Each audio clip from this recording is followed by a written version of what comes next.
Hello students, today we continue to read the chapter Tracing Change Through 1,000 Years, Historians and Their Sources.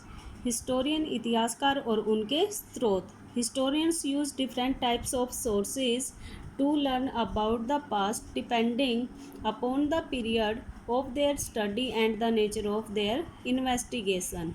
जो historians है वो अपनी study के period के और इन्वेस्टिगेशन के नेचर के आधार पर ही भिन्न भिन्न प्रकार के स्रोतों का यूज़ करते थे. लास्ट ईयर पिछले साल फॉर एग्जाम्पल के लिए you read about rulers of the Gupta dynasty and Harshvardhan. पिछले साल आपने गुप्त वंश के शासकों और हर्षवर्धन के बारे में पढ़ा. In this book we will read about the following 1,000 years. और इस बुक में हम लगभग 1000 साल के बारे में पढ़ेंगे. फ्रॉम रफली तौर पर 700 to 1750 तक. You will notice some continuity in the sources used by historians for the study of this period. आपने नोटिस भी किया होगा जो हिस्टोरियंस हैं इस पीरियड की स्टडी के लिए उन्होंने जिन स्रोतों का यूज़ किया उनमें कुछ समानताएं रहीं और वो इन स्रोतों का यूज़ आगे भी करते रहे. They still rely on coins. Relying means depend होना.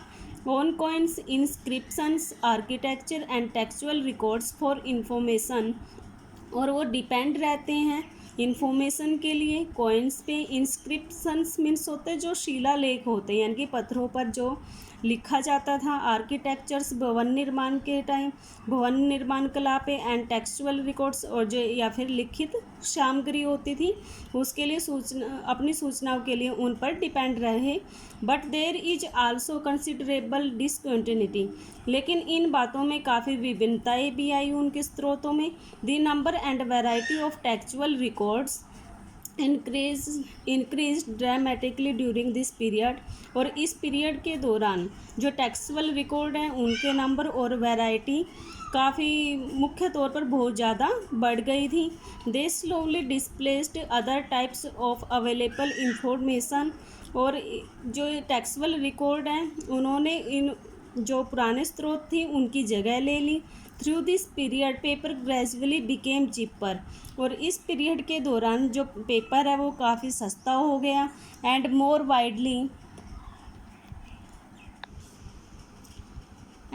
Widely available. और काफ़ी बड़े पैमाने पर हमें मिलता रहा. People used it to write holy text, chronicles of rulers, letters and teaching of sons, petitions and judicial records. जो पीपल हैं वो इस पेपर का यूज़ करते थे होली टेक्स्ट के लिए, अपने पवित्र ग्रंथों के लिए. क्रॉनिकल्स ऑफ रूलर्स या फिर क्रॉनिकल्स मीन्स होता है वृत्तांत के लिए, जो शासकों का है उसका वृत्तांत लिखने के लिए. And letters and teachings of sons, और जो सन्स के जो आदेश या उपदेश होते थे या उनकी शिक्षाएं होती थी उनको लिखने के लिए.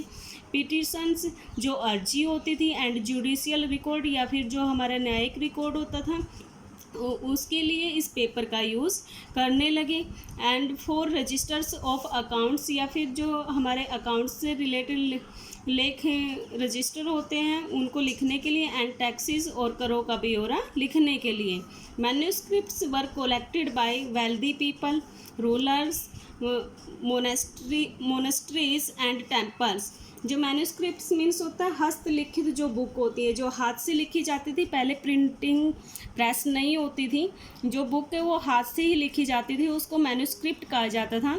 वर कलेक्टेड वो इकट्ठी की जाती थी बाय वेल्दी पीपल जो उस टाइम अमीर व्यक्ति होते थे.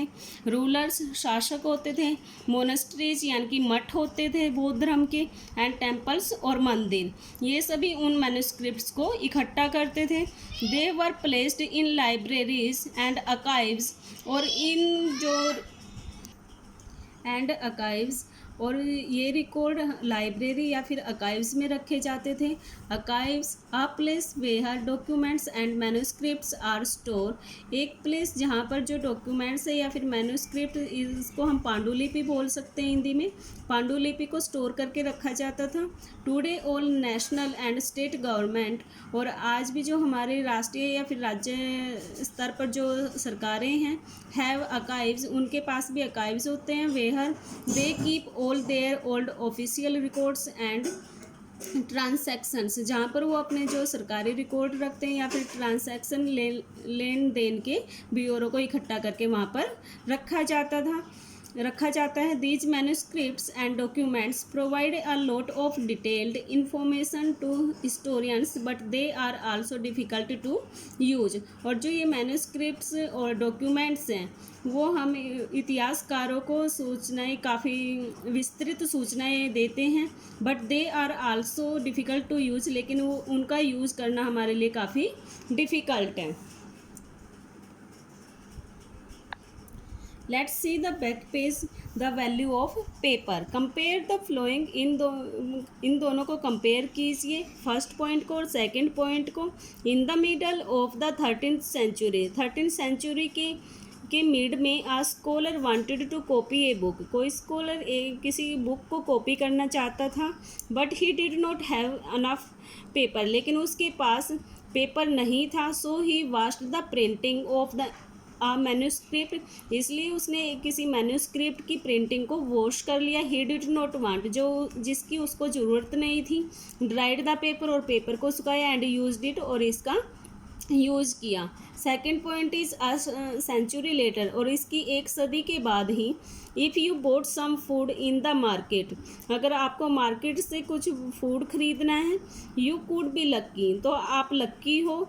And have the shopkeeper wrap it for you in some paper, और जो शॉपकीपर है वो आपको फूड को पेपर के अंदर रैप करके दे रहा है. When was paper more expensive and easily available, अब आप देख सकते हो कि किस समय पेपर ज़्यादा एक्सपेंसिव थे और किस टाइम वो हमें ईजिली अवेलेबल हो गए थे. इन द 13th और द 14th सेंचुरी, या 13th सेंचुरी या फिर 14th सेंचुरी में. Now come to the next page. There was no printing press in those days, और उस समय में उन दिनों प्रिंटिंग प्रेस नहीं होती थी. So scribes copied manuscripts by hand, scribes होते हैं जो लिपिक होते हैं या फिर जो नकल करते थे. कॉपीड मैन्यूस्क्रिप्ट्स बाय हैंड, वो मैन्यूस्क्रिप्ट्स की कॉपी करते थे बाय हैंड, अपने हाथों से. If you have ever copied a friends homework, यदि आप अपने फ्रेंड के होमवर्क को कॉपी करना चाहते हो, यू वुड नो, तो आप जानते होगे, that this is not a simple exercise, कि यह आसान काम नहीं होता. Sometimes you can not read your friends hand writing, कई बार आप अपने फ्रेंड की हैंड राइटिंग को समझ नहीं पाते. एंड आर फोर्स्ड टू कैस, और आपको अंदाज़ा लगाना पड़ता है व्हाट इज़ रिटन, की क्या लिखा हुआ है. As a result there are small but significant difference in your copy of your friends work, और रिजल्ट के तौर पर जो आपके फ्रेंड्स का वर्क और जो आपने कॉपी किया उसमें कुछ छोटे मोटे लेकिन इम्पोर्टेंट डिफरेंस आ जाते हैं, अंतर आ जाता है. मैन्यूस्क्रिप्ट कॉपिंग इज समवट सिमिलर, और इसी तरह जो मैन्यूस्क्रिप्ट है और जो उसकी कॉपी होती है उसमें भी ऐसा ही होता है, यानी कि जो कॉपी और मैन्यूस्क्रिप्ट है उन दोनों में अंतर आ जाता है. एज स्क्राइब्स कॉपीड मैन्यूस्क्रिप्ट्स, जो स्क्राइब्स जो लिपिक हैं वो मैन्यूस्क्रिप्ट को जब कॉपी करते, they also introduced small change, वो कई बार अपनी तरफ से भी छोटे मोटे चेंज करते रहते हैं. आ वर्ड है, कहीं पर कोई शब्द नया लिख देना, या फिर आ सेंटेंस देर, या फिर कोई नया सेंटेंस उसमें इंक्लूड कर देना. These small difference grew over centuries of copying, और इस तरह जो छोटे छोटे डिफरेंस है वो सदी दर सदी कॉपी होते रहे अनटिल मैन्यूस्क्रिप्ट्स, और इससे वो जो मैन्यूस्क्रिप्ट्स है उनसे वो काफ़ी अलग हो गए. ऑफ द सेम टेक्स्ट, उस सेम टेक्स्ट से बिल्कुल अलग हो गए, बिकॉज सब्सटेंसली यानी डिफरेंट फ्रॉम वन अनदर। सब्सटेंसली होता है वेरी मच, और इस तरह जो मैन्यूस्क्रिप्ट है और जो उनकी कॉपी है उनके बीच काफ़ी अंतर आ गया। This is a serious problem, यह एक गंभीर समस्या थी, because we rarely find the original manuscript of the author today, क्योंकि आज हमें ऑथर की जो ओरिजिनल मैन्यूस्क्रिप्ट है उसको फाइंड करना, उसको पाना बहुत ज़्यादा मुश्किल हो गया है। We are totally depend upon the copies made by later scribes, और आज हमें डिपेंड रहना पड़ता है जो स्क्राइब्स ने जो कॉपी राइट की थी उन पर। एज ए रिजल्ट, और रिजल्ट के तौर पर historians have to read different manuscripts. जो हिस्टोरियंस हैं उनको सेम टेक्स्ट के लिए मैन्यूस्क्रिप्ट के अलग अलग वर्जन को पढ़ना पड़ता है, टू गैस करने के लिए what the author had original written, कि जो ऑथर है उसने ओरिजिनली यानी कि वास्तव में क्या राइट किया था। ऑन ओकेजन, जो विशेष अवसरों पर author revised their chronicles at different times. इसके अलावा जो ऑथर हैं वो भी अपने टेक्स्ट को समय समय पर रिवाइज करते रहते थे। The 14th century chronicler Ziauddin Barni wrote his chronicle first in 1356 and another version 2 years later. 14वीं शताब्दी में जो जियाउद्दीन बर्नी है उसने अपना पहला क्रॉनिकल 1356 में लिखा, एंड अदर वर्जन, और उसका दूसरा वर्जन उसके 2 साल बाद राइट किया। The two differ from each other, और ये दोनों जो वर्जन है एक दूसरे से अलग थे। But historians did not know, लेकिन जो इतिहासकार हैं उनको पता नहीं था अबाउट द एग्जिस्टेंस मीन्स अस्तित्व के बारे में ऑफ द फर्स्ट वर्जन के अंटिल द 1960s, यानी कि 1960 तक इतिहासकारों को उसके पहले वर्जन के बारे में पता ही नहीं था। It remained lost in large library collection, और यह खो गया था लार्ज लाइब्रेरी के कोलेक्शंस में। New social and political groups, नए सामाजिक और राजनीतिक समूह। The study of 1000 years between 700 and 750 is a huge challenge to historians, largely because of the scale and variety of developments that occurred over the period. It means जो 700 से 1750 के बीच के जो 1000 वर्ष थे उसका अध्ययन इतिहासकारों के लिए काफ़ी चुनौती भरा था, because of the scale and variety, क्योंकि इस युग में बड़े पैमाने पर और अनेक तरह के महत्वपूर्ण परिवर्तन हुए। At different moments in this period new technologies made their appearance, और इस युग में समय समय पर जो नई टेक्नोलॉजीज़ हैं वो भी उभर कर आई, like the Persian wheel in irrigation, the spinning wheel in weaving, and firearms in combat. Combat means बारूद, जैसे कि जो पर्शियन व्हील का सिंचाई में यूज़ होना, द स्पिनिंग व्हील का वीविंग के लिए यूज़ होना, and the fire arms in combat, या फिर जो युद्ध से बने जो हथियार थे उनमें बारूद का यूज करना। New foods and beverage, beverage होता है पेय पदार्थ, जो पीने वाले पदार्थ होते हैं। Arrived in the sub continent, इस जो उपमहाद्वीप में नए खान पान का भी चलन हुआ।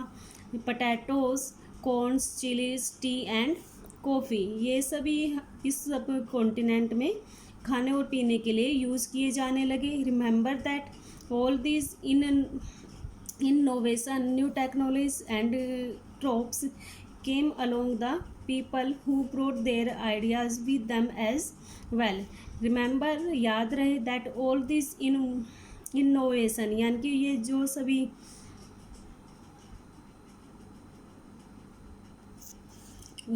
जो परिवर्तन हुए थे, न्यू टेक्नोलॉजीज एंड क्रॉप्स, यानी कि नई तकनीक और नई फसलें, केम अलोंग विद पीपल, वो लोगों के साथ आई, हु ब्रॉट देयर आइडियाज़, और उनके साथ उनके विचार और नए आइडियाज़ भी उनके साथ आए। एज ए रिजल्ट के तौर पर this was a period of economic, political, social and cultural change. कुल मिलाकर जो ये युग था वो आर्थिक, राजनीतिक, सामाजिक और सांस्कृतिक परिवर्तनों का युग था। You will learn about some of this change in chapter 5, 6 and 7 हम आप ये इन सभी चेंज के बारे में चैप्टर 5, 6 एंड 7 में पढ़ेंगे। This was also a period of great mobility, और जो ये पीरियड है वो काफ़ी मोबाइलिटी मीन्स गतिशीलता का था। इस युग में जो लोग हैं वो एक स्थान से दूसरे स्थान की यात्राएं ज़्यादा करने लग गए थे। Groups of people travelled long distance in search of opportunity, यानी कि जो लोगों के समूह थे वो अवसरों की तलाश में काफ़ी लंबी लंबी यात्राएं करने लगे। This subcontinent held immense wealth and the possibilities of people to carve a fortune. इस महाद्वीप में जो इमेंस होता है प्रचुर मात्रा में जो वेल्थ थी, संपदा थी, और यहाँ पर पॉसिबिलिटीज़ थी, संभावनाएं थी लोगों के लिए अपना फॉर्चून बनाने के लिए, भाग्य बनाने के लिए। One group of people who became important in this period were the Rajputs. और इस पीरियड में जो लोगों का जो समुदाय है, जो जिनका इस युग में महत्व बढ़ा, उनमें से एक राजपूत भी थे। आ नेम ड्राइव्ड फ्रॉम राजपुत्र, और ये जो नेम राजपूत है वो ड्राइव्ड हुआ राजपुत्र से।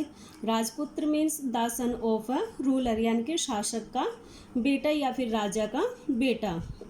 Between the 8th and 14th centuries, और जो 8th और 14th सेंचुरी के बीच में the term was applied more generally to a group of warriors who claimed Kshatriya caste status.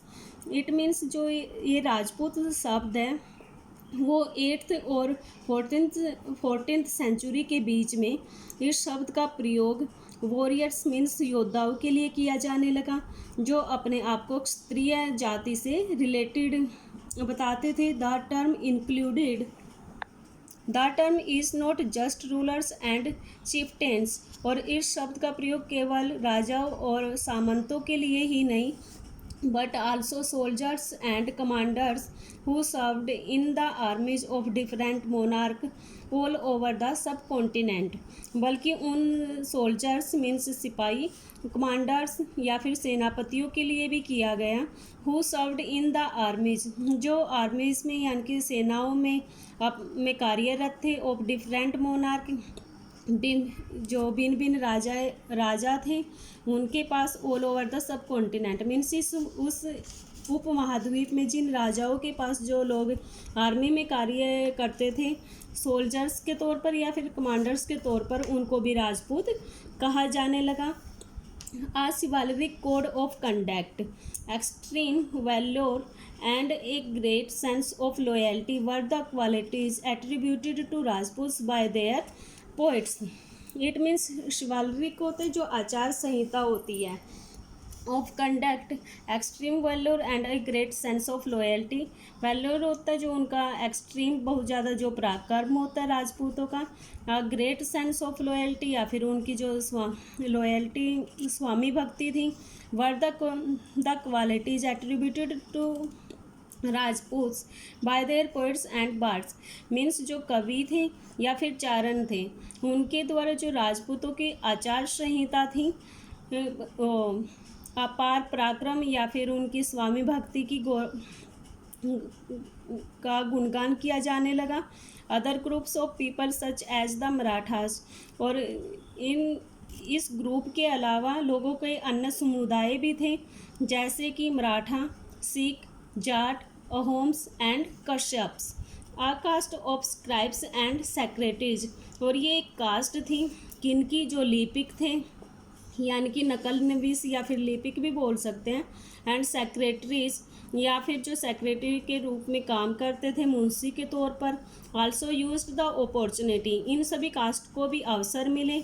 Of the age to became politically important, यानी कि राजनीतिक रूप से इनको भी अवसर मिले अपनी जाति को एक प्रमुख स्थान देने के लिए। Throughout this period there was a gradual clearing of forest and extensions of agriculture, और इस पीरियड के दौरान जो मुख्य तौर पर उसको जंगलों को काटा जाने लगा, द एक्सटेंशन ऑफ एग्रीकल्चर यानी कि खेती के प्रसार के लिए।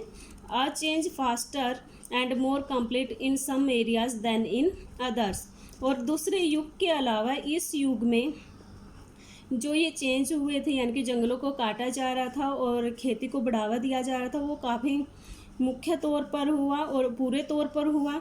Change in their habitat, habitat means refers to the environment of a region, यानी कि इट मीन्स क्षेत्र के पर्यावरण से संबंधित होता है ये, कि किसी क्षेत्र के पर्यावरण से संबंधित होता है। And the social and economic lifestyle of its residents, और वहाँ पर रहने वालों के सामाजिक और आर्थिक जीवन शैली से इसका संबंध होता है।